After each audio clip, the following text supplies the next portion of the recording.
Jadi si Ilham itu nggak berangkat sholat Jumat, itu duduk di depan nunggu Pak Kiai. Kiai tersebut, mana anaknya, suruh sini gitu. Akhirnya pengurusnya itu memanggil saudara Ilham itu tersebut. Pas itu sudah di depannya Kiainya. Terus si Ilham pun langsung ditanya sama Kiai, kamu yang namanya Ilham? Enggak ya. Loh, kok kenapa kamu nggak berangkat sholat Jumat? Enggak ya, pengampunten. Kenapa? Ya karena ini pesan kedua orang tua saya. Pesan orang tua kamu itu gimana? Katanya saya itu harus mengikuti semua yang Kiai lakukan. Saya harus mengikuti Kiai yang Kiai lakukan semuanya pokoknya. Oh, kamu pengen tahu saya itu gak Jumatan? Itu kata si Kiai. Terus akhirnya Kiai tersebut itu marah. Akhirnya saudara Ilham itu ditendang dari belakang. Ditendang, kamu pengen tahu ya? Ditendang pakai kaki dari belakang.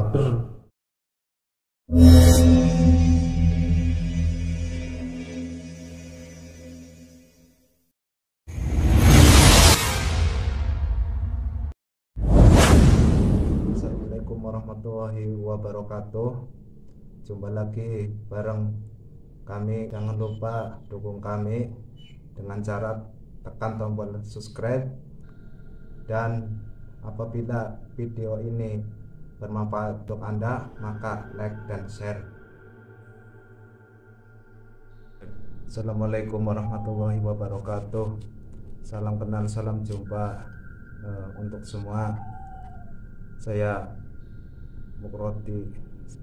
Saya asal dari Songgom, Brebes, Jawa Tengah. Saya untuk membagikan sebuah cerita yang nyata dan asli dari guru saya. Cerita tersebut adalah seorang santri kecil. Seorang santri kecil itu berasal dari Brebes, Jawa Tengah. Kemudian santri tersebut bernama Muhammad Ilham, kemudian dipanggil Ilham. Dia berumur 12 tahun. Ilham itu berumur 12 tahun. Kemudian dia mau berangkat ke pesantren, mau mondok nyantri. Terus dia berangkat dengan diantar dengan bapak dan ibunya ke pondok. Ceritanya pas nyampe di pondok di sana, kemudian dia bertemu dengan pengurus pondoknya atau pengasuhnya. Terus orang tuanya si Ilham itu sudah memasrahkan kepada pengasuh tersebut, dan kemudian orang tuanya itu bergegas mau pulang, terus menitip pesan yang penting sama Ilham selama dia di pondok. Pesan kedua orang tuanya itu kepada Ilham itu, pesannya itu cuma satu pada Ilham. Bapak dan ibunya itu cuma pesannya satu sama Ilham itu, Ham, baik-baiklah kamu di pesantren, dan jangan lupa kamu selama di pesantren itu harus mengikuti tingkah laku gurumu. Jadi ceritanya si Ilham itu harus mengikuti semua yang dilakukan atau yang dikerjakan gurunya. Ilham tersebut pun memegang pesan tersebut dengan sebenar-benarnya. Dan kemudian si Ilham itu setiap hari itu selama di pesantren itu hanya memperhatikan seorang gurunya, di mana dia jalan dan di mana dia duduk, gurunya duduk, di mana dia gurunya itu ngomong, itu dia diperhatikan semuanya sama si Ilham. Dari tingkah lakunya pokoknya ditiru semuanya yang dia lihat yang dia lihat gurunya ngelakuin apa itu pasti dilakuin sama si Ilham tersebut. Dan kemudian pas sudah lama di pesantren, kemudian si Ilham itu pas hari Jumat, pas tiba hari Jumat itu si Ilham itu duduk di teras di depan dalam itu di depan rumahnya kiainya gurunya. Dia melihat dari pagi sampai siang itu, karena hari Jumat itu kan akan melaksanakan sholat Jumat.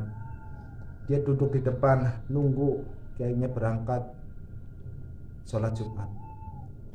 Kemudian si Ilham itu nunggu dari jam 9 sampai sholat Jumat itu selesai. Dia nggak berangkat sholat Jumat. Karena apa? Kiainya itu nggak keluar. Dia masih duduk di situ sampai pengurusnya, sampai teman-temannya pulang. Loh, kamu udah pulang? Si Ilham diam, dia nggak jawab. Lalu ditanya lagi, kamu berangkat Jumatan enggak? Terus si Ilham itu baru jawab, saya nggak berangkat. Loh, kenapa kamu nggak berangkat sholat Jumat? Yang tanya itu pengurusnya. Terus si Ilham pun menjawab, ya karena saya nggak berangkat sholat Jumat karena pesan orang tua saya. Loh, emangnya pesannya orang tua kamu itu nggak boleh sholat Jumat? Nggak begitu. Nah, terus kenapa?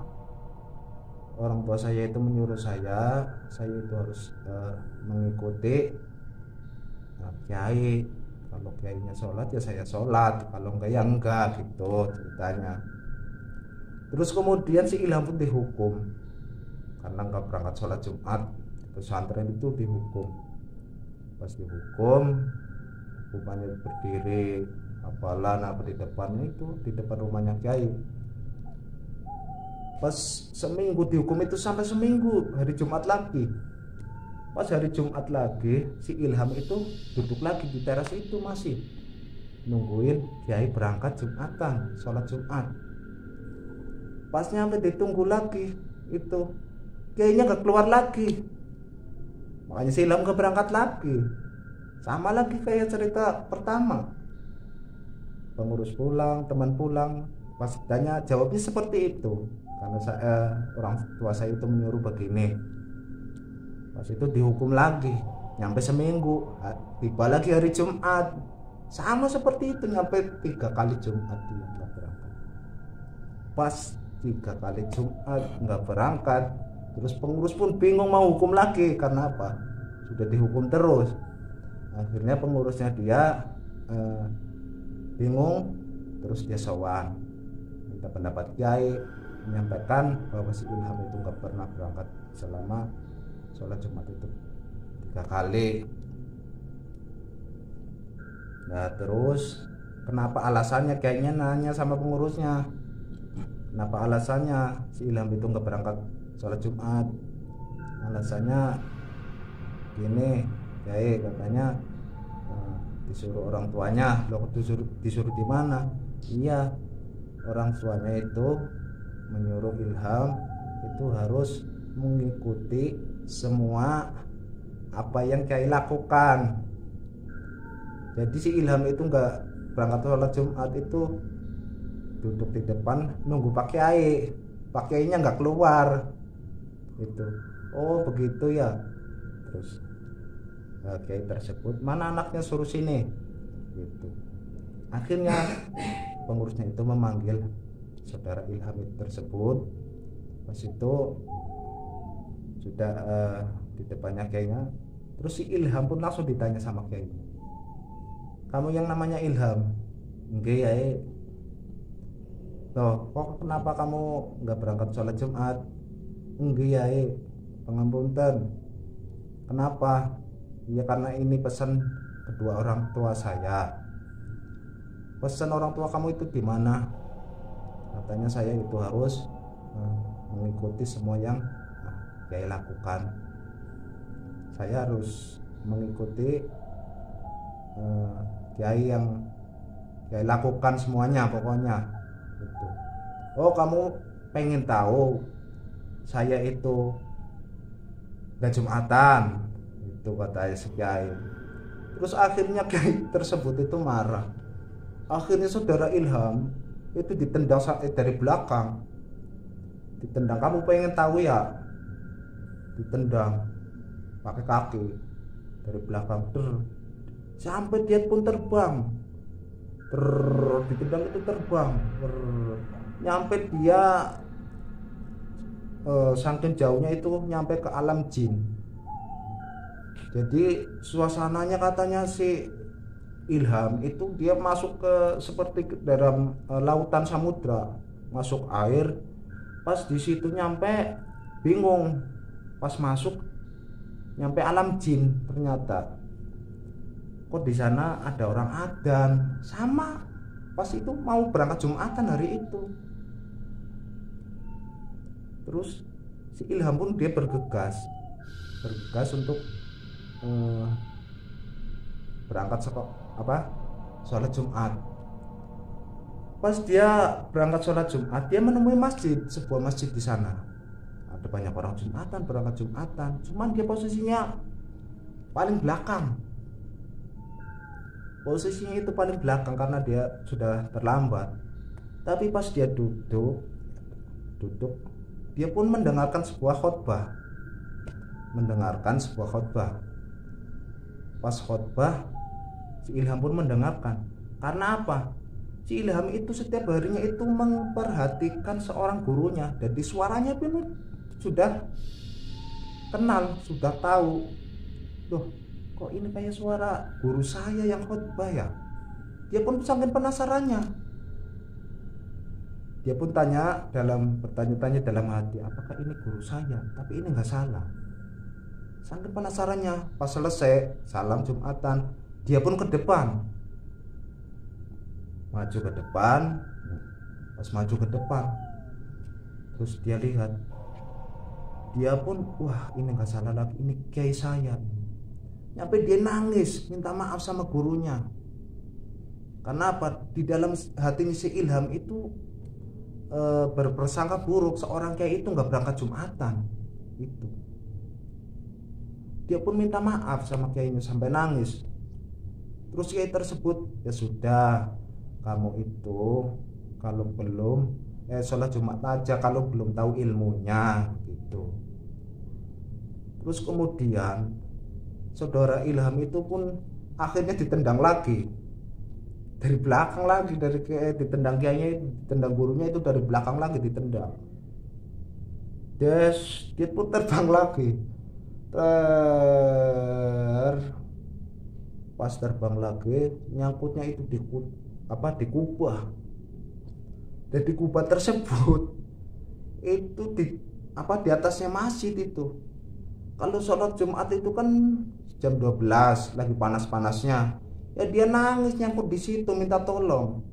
Yang dari bawah juga bingung kok kenapa ada seorang anak 12 tahun nyangkut di sana, nangis minta tolong. Akhirnya di bawah itu kan seorang orang khotib lagi khotbah itu kan pada berisik.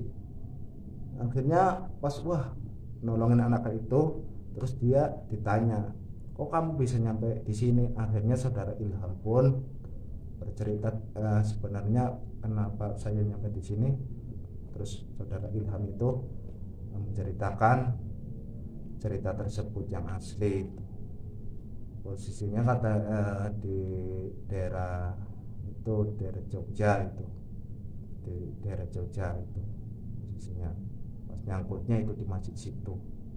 Untung nyangkutnya di masjid, kalau nyangkutnya di tiang listrik mungkin ya nggak nyampe itu.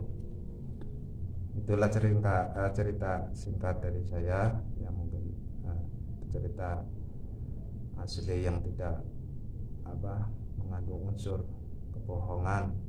Mudah-mudahan bermanfaat untuk kita semua. Cukup sekian dari saya. Assalamualaikum warahmatullahi wabarakatuh.